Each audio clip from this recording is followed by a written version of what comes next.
बोले वृंदावन बिहारी लाल की जय। सदगुरुदेव भगवान की जय।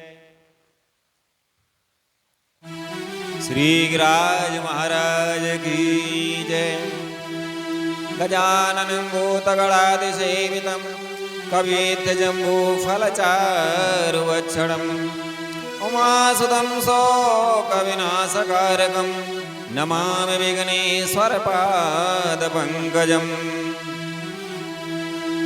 वरहापीडं नटवरवपुः कर्णिकारं बिभ्रतवासः कनककपिसंवेजयन्तीं च मालां रन्ध्राणवेणोरतरसोदया पूरयन् गोपवृन्दैर्वृन्दारण्यं स्वपदरमणं प्राविशदगीतकीर्ति। तप्तकाञ्चन गौराङ्गी श्रीराधे वृन्दावनेश्वरी प्रसवानुसुते देवी प्रणमामि हरिप्रिये। मनोजवं मारुततुल्यवेगं जितेन्द्रियं बुद्धिमतां वरिष्ठमं वादात्मजं वानरयूथमुख्यं श्रीरामदूतं शरणं प्रपद्ये। श्रीराधे मेरे स्वामिनी मैं राधे की दास जन्म जन्म मोह दीजियो श्री वृंदावनवास। सब द्वारिन को छोड़कर मैं आई तेरे द्वार अहो भानु की लाडली ने को मेरी ओर निहारे। किशोरी तेरे चरणन की रज पाऊं बैठी रहूं कुंजन के कोने श्याम राधिका गाऊं। जारज को ब्रह्मादिक तरसत सोरज अंग लगाऊं व्यास स्वामिनी की छवि ने रखूं हरसे हरसे गुणगाऊं। परम मंगलमय परात्पर अखिलेश्वर अकारण करुणा वरुणालय भक्त वांछा कल्पतरु तड़िदित विनिंदित पीतांबरधारी श्री बालकृष्ण लाल की वांगमयी प्रतिमूर्ति श्रीमद्भागवत महापुराण की कथा में आज आप और हम सभी प्रवेश करने के लिए जा रहे हैं। आइए कथा से पूर्व मन और वाणी को पावन करने के लिए कुछ हरि नाम संकीर्तन।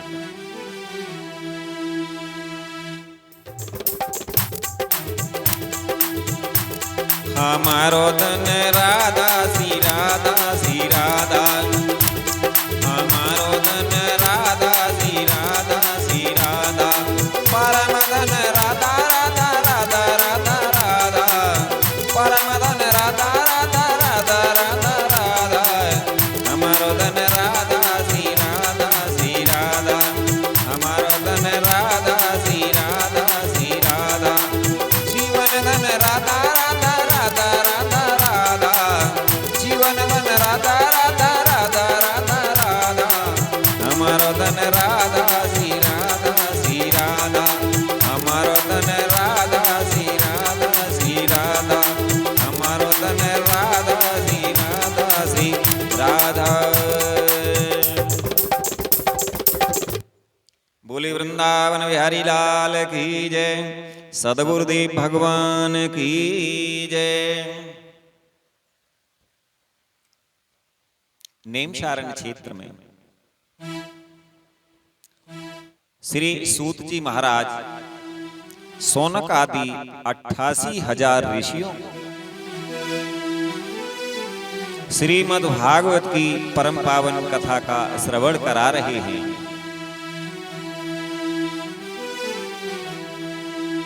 और कलकल करती हुई पावन गंगा जी के तट पर श्री सुखदेव जी महाराज सभी ऋषियों संतों ब्राह्मणों के मध्य में राजा परीक्षित को श्रीमद् भागवत की कथा का पान करा रहे हैं। और हरिद्वार में विराजमान श्री विदुर जी को मैत्रेय ऋषि श्रीमद् भागवत महापुराण की पवन पावन कथा का श्रवण करा रहे। आइए हम और आप सभी श्रीमद् भागवत महापुराण की कथा का श्रवण करें। बोले वृंदावन बिहारी लाल की जय। सदगुरुदेव भगवान की जय। तो आप श्रवण कर रहे हैं श्रीमद् भागवत महापुराण की कथा के अंतर्गत बड़ा ही पावन प्रसंग भगवान विष्णु के 24 अवतारों में महाराज पृथु की कथा का आप रसपान कर रहे हैं। आज का प्रसंग है महाराज पृथु को सनक आदि ऋषियों का उपदेश।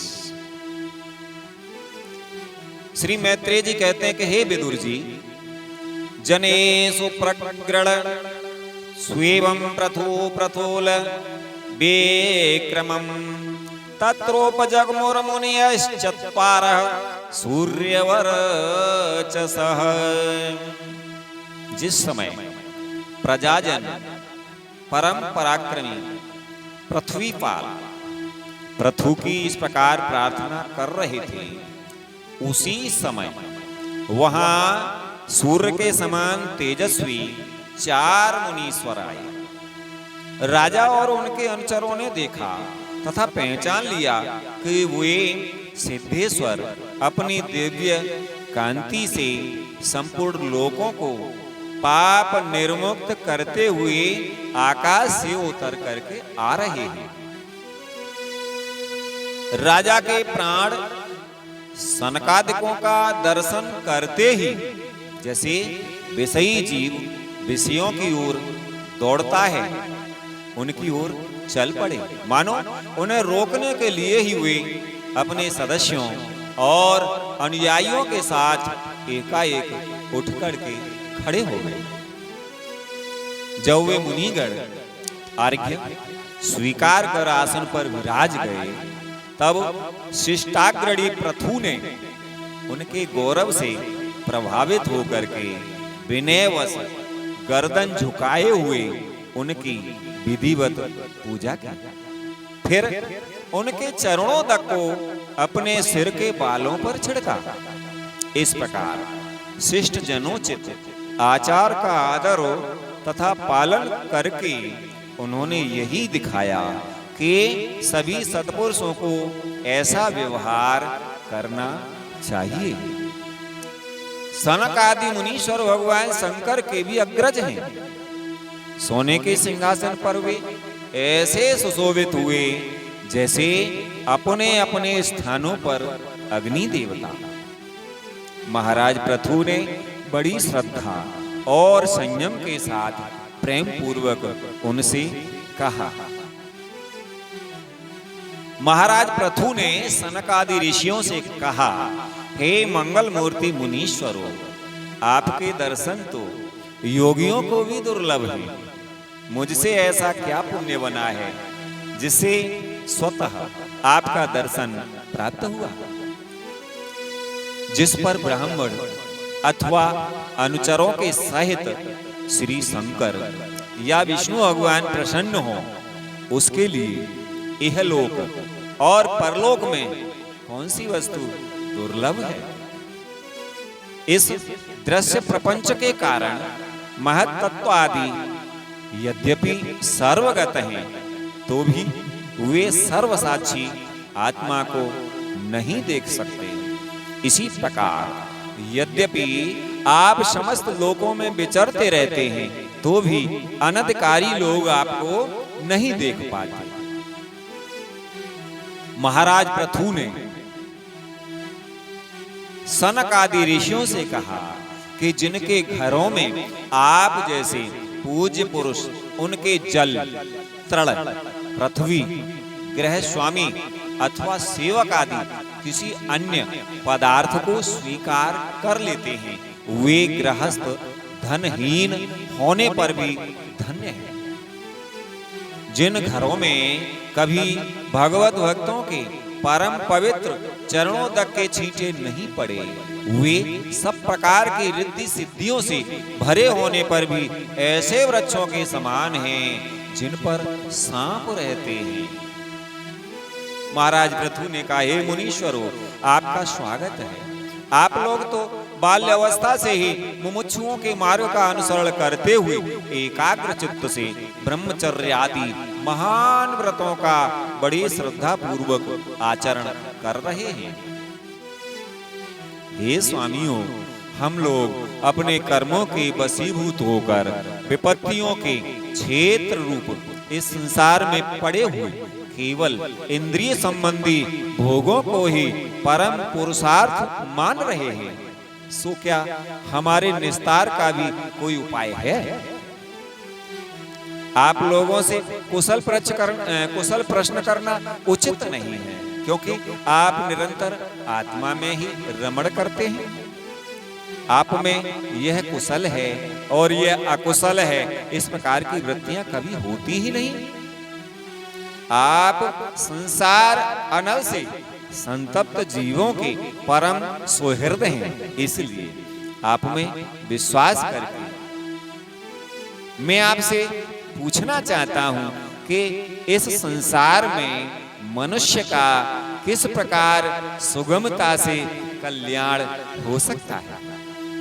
यह निश्चय है कि जो आत्मवान यानी धीर पुरुषों में आत्मा रूप से प्रकाशित होते हैं और उपासकों के हृदय में अपने स्वरूप को प्रकट करने वाले हैं, वे अजन्मा भगवान नारायण ही अपने भक्तों पर कृपा करने के लिए आप जैसे सिद्ध पुरुषों के रूप में इस पृथ्वी पर विचरा करते हैं।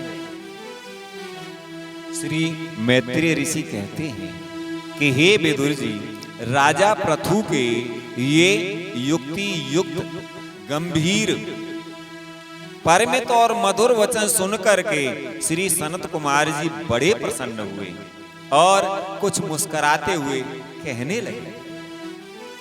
श्री सनत कुमार जी ने महाराज पृथु से कहा, हे महाराज, आपने सब कुछ जानते हुए भी समस्त प्राणियों के कल्याण की दृष्टि से बड़ी अच्छी बात पूछी है। सच है, साधु पुरुषों की बुद्धि ऐसी ही हुआ करती है। सनत कुमार जी कहने लगे कि सत्पुरुषों का समागम श्रोता और वक्ता दोनों को ही अभिमत, क्योंकि उनके प्रश्न उत्तर सभी का कल्याण करते हैं। हे राजन, श्री मधुसूदन भगवान के चरण कमलों के गुणानुवाद में अवश्य ही आपकी अविचल प्रीति है। हर किसी को इसका प्राप्त होना बहुत कठिन है और प्राप्त हो जाने पर यह हृदय के भीतर रहने वाले उस वासना रूप मल को सर्वदा नष्ट कर देती है, जो और किसी उपाय से जल्दी नहीं छूटता। सनत कुमार जी कहने लगे, महाराज, शास्त्र जीवों के कल्याण के लिए भली भांति विचार करते हैं। उनमें आत्मा से भिन्न देह आदि के प्रति वैराग्य तथा अपने आत्म स्वरूप निर्गुण ब्रह्म में सुदृढ़ अनुराग होना, यही कल्याण का साधन निश्चित किया गया है। सनत कुमार जी कहते हैं कि राजन, शास्त्रों का यह भी कहना है कि गुरु और शास्त्र के वचनों में विश्वास रखने से, शास्त्र कहते हैं कि गुरु और शास्त्रों के वचनों में विश्वास रखने से, भागवत धर्मों का आचरण करने से, तत्व जिज्ञासा से, ज्ञान योग की निष्ठा से, योगेश्वर श्री हरि की उपासना से, नित्य प्रति पुण्य कीर्ति श्री भगवान की पावन कथाओं को सुनने से, जो लोग धन और इंद्रियों के भोगों में ही रत हैं, उनकी गोष्ठी में प्रेम ना रखने से, उन्हें प्रिय लगने वाले पदार्थों का आसक्ति पूर्वक संग्रह ना करने से, भगवत गुणामृत का पान करने के सिवा अन्य समय आत्मा में ही संतुष्ट रहते हुए एकांत सेवन में प्रेम रखने से, किसी भी जीव को कष्ट ना देने से, निवृत्ति निष्ठा से, आत्महित का अनुसंधान करते रहने से, श्री हरि के पवित्र चरित्र रूप श्रेष्ठ अमृत का आस्वादन करने से, निष्काम भाव से यम नियमों का पालन करने से,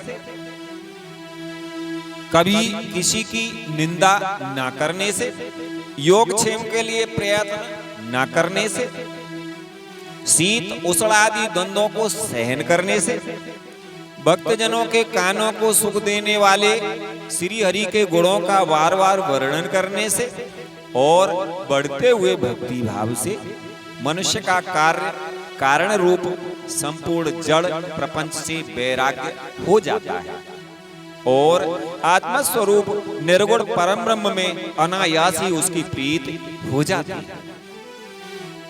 सनक आदि ऋषि कहते हैं, हे राजन, परम ब्रह्म में सुदृढ़ प्रीति हो जाने पर पुरुष सदगुरु की शरण लेता है। फिर ज्ञान और वैराग्य के प्रबल वेग के कारण वासना शून्य हुए अपने अविद्या आदि 5 प्रकार के क्लेशों से युक्त अहंकारात्मक अपने लिंग शरीर को वह उसी प्रकार भस्म कर देता है जैसे अग्नि लकड़ी से प्रकट होकर के फिर उस लकड़ी को ही जला डालती है। इस प्रकार लिंग देह का नाश हो जाने पर वह उसके कर्तव्य आदि सभी गुणों से मुक्त हो जाता है।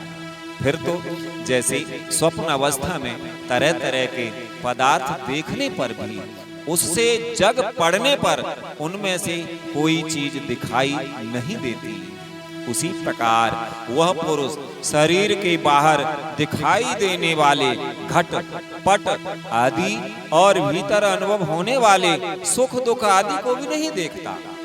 इस स्थिति के प्राप्त होने से पहले ही इस स्थिति के प्राप्त होने से पहले ये पदार्थ ही जीवात्मा और परमात्मा के बीच में रहकर उनका भेद कर रहे थे। सनत कुमार जी कहते हैं, राजन, जब तक अंतःकरण रूप उपाधि रहती है तभी तक पुरुष को जीवात्मा, इंद्रियों के विषय और इन दोनों का संबंध कराने वाले अहंकार का अनुभव होता है। इसके बाद नहीं होता।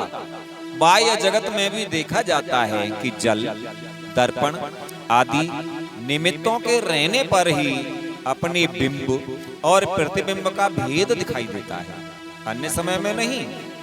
जो लोग विषय चिंतन में लगे रहते हैं उनकी इंद्रियां विषयों में फंस जाती हैं तथा मन को भी उन्हीं की ओर खींच ले जाती हैं। फिर तो जैसे जलाशय के तीर पर उगे हुए कुश आदि अपनी जड़ों से उसका जल खींचते रहते हैं, उसी प्रकार वह इंद्रिय आसक्त मन बुद्धि की विचार शक्ति को क्रमशः हर लेता है।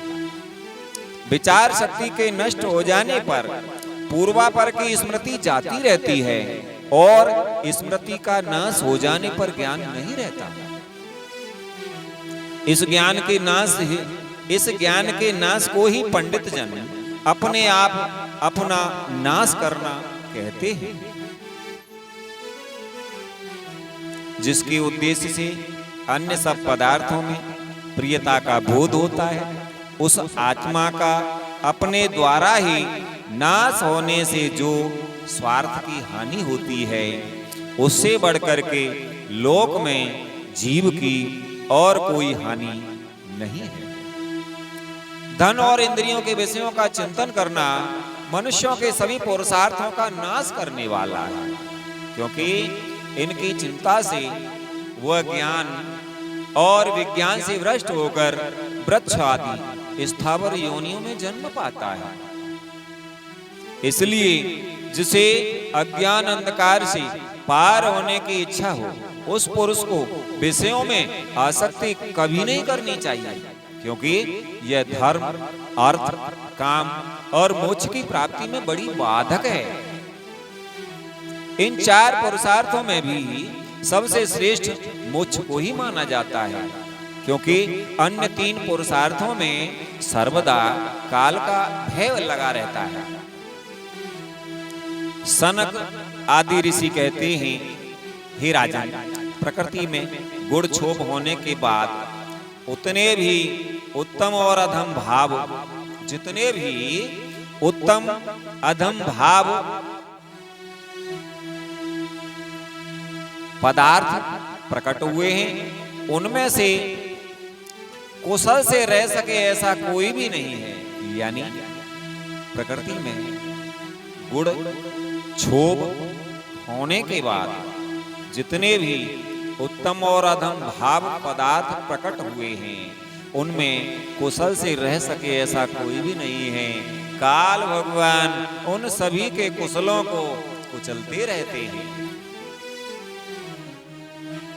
सनत कुमार जी कहते हैं राजा पृथु से कि हे राजन, जो भगवान देह, इंद्रिय, प्राण, बुद्धि और अहंकार से आवृत सभी स्थावर जंगम प्राणियों के हृदय में जीव की नियामक अंतर्यामी आत्मा रूप से सर्वत्र साक्षात प्रकाशित हो रहे हैं, उन्हें तुम वह मैं ही हूं ऐसा जानो।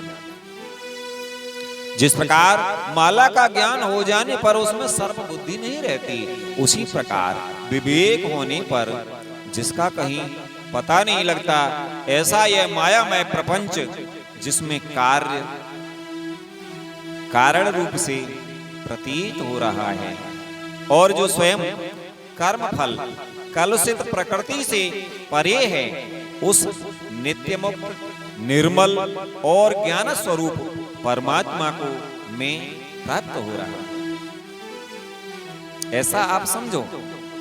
सनत कुमार जी कहते हैं कि हे राजन, संत महात्मा जिनके चरण कमलों के अंगुली दल की छिटकती हुई छटा का स्मरण करके अहंकार रूप हृदय ग्रंथि को जो कर्मों से गठित है इस प्रकार छिन्न भिन्न कर डालते हैं और समस्त इंद्रियों का प्रत्याहार करके अपने अंतःकरण को निर्विषय करने वाले सन्यासी भी वैसा नहीं कर पाते।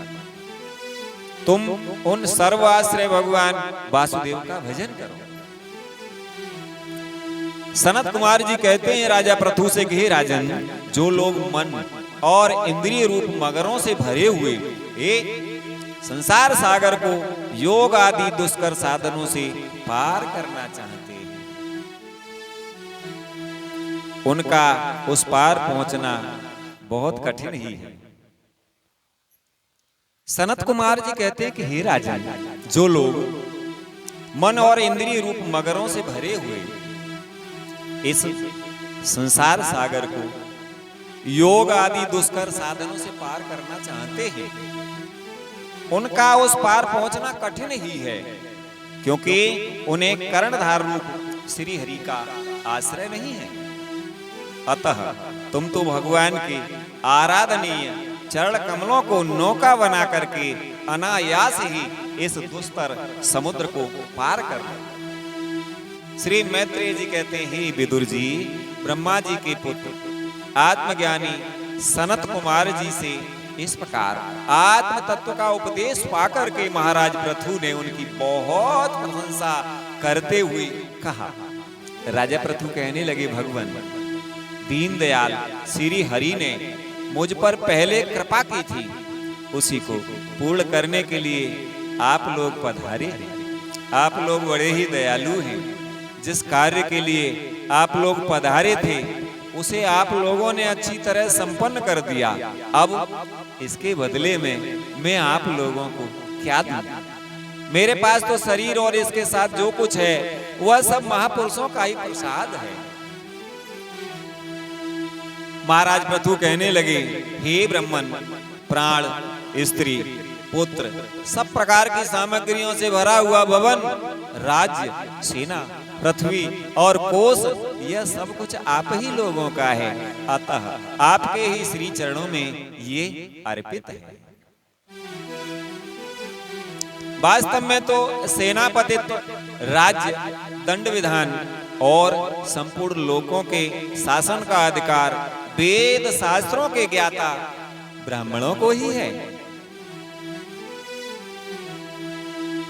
महाराज पृथु कहने लगे कि ब्राह्मण अपना ही खाता है, अपना ही पहनता है और अपनी ही वस्तु दान देता है। दूसरे क्षत्रिय आदि तो उसी की कृपा से अन्न खाने को पाते हैं। आप लोग वेद के पारगामी हैं। आपने अध्यात्म तत्व का विचार करके हमें निश्चित रूप से समझा दिया है कि भगवान के प्रति इस प्रकार की अभेद भक्ति ही उनकी उपलब्धि का प्रधान साधन है। आप लोग परम कृपालु हैं, अतः अपने इस दीन उद्धार रूप कर्म से ही सर्वदा संतुष्ट रहें। आपके इस उपकार का बदला कोई क्या दे सकता है? उसके लिए प्रयत्न करना भी अपनी हंसी कराना ही है। श्री मैत्रेय जी कहते हैं, हे विदुर जी, फिर आदिराज पृथु ने आत्मज्ञानियों में श्रेष्ठ सनक आदि की पूजा की और वे उनके शील की प्रशंसा करते हुए, सनक आदि की पूजा करने के बाद और वे उनके शील की प्रशंसा करते हुए सब लोगों के सामने ही आकाश मार्ग से चले गए। महात्माओं में अग्रगण्य महाराज पृथु उनके आत्म उपदेश पाकर चित्त की एकाग्रता से आत्मा में ही स्थित रहने के कारण अपने को कृत्य सा अनुभव करने लगे।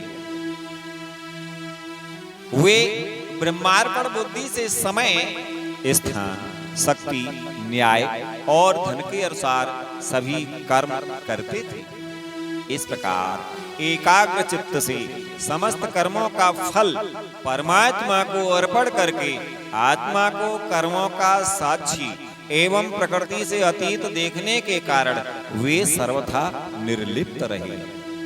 जिस प्रकार सूर्यदेव सर्वत्र प्रकाश करने पर भी वस्तुओं के गुण दोष से निर्लेप रहते, उसी प्रकार सार्वभौम साम्राज्य लक्ष्मी से संपन्न और गृहस्थाश्रम में रहते हुए भी अहंकार शून्य होने के कारण वे इंद्रियों के विषयों में आसक्त नहीं हुए।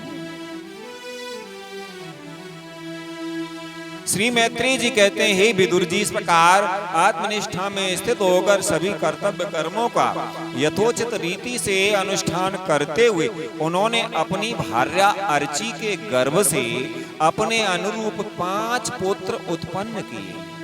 उनके नाम थे विजिताश्व, धूम्रकेश, हर्यक्ष, द्रविड़ और ब्रक। महाराज पृथु भगवान के अंश थे।